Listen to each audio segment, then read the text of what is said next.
Let me tell you something. That's awesome. On Saturday. That is awesome, Our Brad. friend Chris Wynn was not able to place a bet for me. And by the way, he will attest to this. On Saturday, Collin Morikawa in the in-game wagering was 40-1.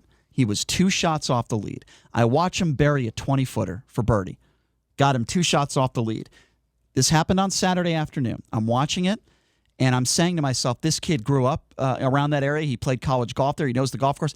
I send Chris Wynn a message, and I say, can you put $20 on Collin Morikawa $800 at 40-1? Wow. I said that to him. So in Chris Wynn fashion, he doesn't read my message for a good solid 15 minutes. Okay? 15 minutes, he doesn't read my message.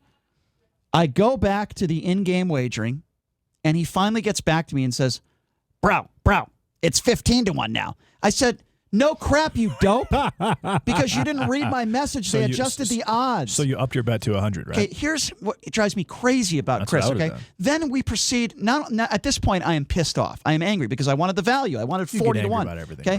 Brian. 40-1 is a big difference from 15-1. And then you go, bro, if you still like him and you still think he's going to win, what's the difference? I said, what's the difference? And then he says to me, You're trying to be I'm not your bookie, bro. By the way, I've done the same thing for him. I've placed bets for him, too. And then he's trying to convince me that they're not changing the odds in golf, in-game. I said, Chris, it's in-game wagering. Do you have any idea what you're talking about? Oh, so you're telling me they changed the odds on one shot? Yeah, they did. It's golf. He just drained a 20-footer. He's 2 shots off the lead. There's a big difference between making a birdie on a hole and a bogey. So I'm angry. Okay, number one, that he didn't place the bet for me. And I have the message, by the way, to prove it, because I thought Morikawa was going to win. I didn't bet on him 15-1. I should have. But 40-1, there was so much value there. I'm like, let's take it. So not only does he not read my message in time, which, fine, it is what it is, he argues with me and says I'm wrong, that the odds didn't change. So he's definitely wrong about that. He doesn't understand what in-game wagering is when it comes to golf. He has no idea. And he doesn't understand that if a PGA Tour player makes a bogey or hits a shot out of bounds, it dramatically affects the odds. We just heard it from Nick Bogdanovich. He's got it to a science, he said, but he said there's still value there. And by the way, there is. If somebody hits a bad shot, it changes the win odds. For example, Collin Morikawa was plus 150 with a 1-shot lead on Sunday. When he hit that drive on the par 4 and stuck it to 4 feet, he immediately went to minus 150, and then they took it off the board. Because they know what they're doing. Yeah, minus 150 is low. Well, that's what they did. Well, I can tell you this: when I was on vacation in Iowa, I had Chris Wynn wager for me. I sent him. That's a bad beat. I sent that's him. a bad beat. I sent him some money. That's a bad beat. I lost 5 games in a row.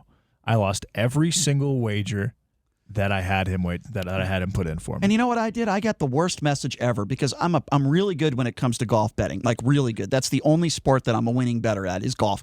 And I made a bet on Sunday. Okay. And at this point, I'm winning all my bets. And one of the bets I made was Tommy Fleetwood, who's a very good player, against Adam Scott.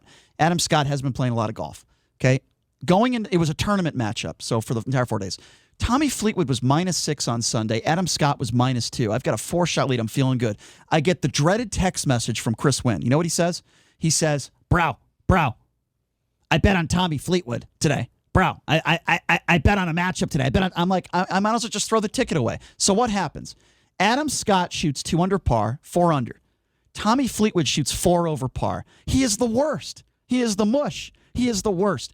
And then if I lose a $1,000 bet on something, I got to hear about him bragging about hitting some $10 2-team parlay.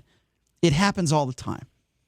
Anyway, Chris, I love you, man, but no, you are not my bookie, and I got to put money in my William Hill account. That mistake will never happen again.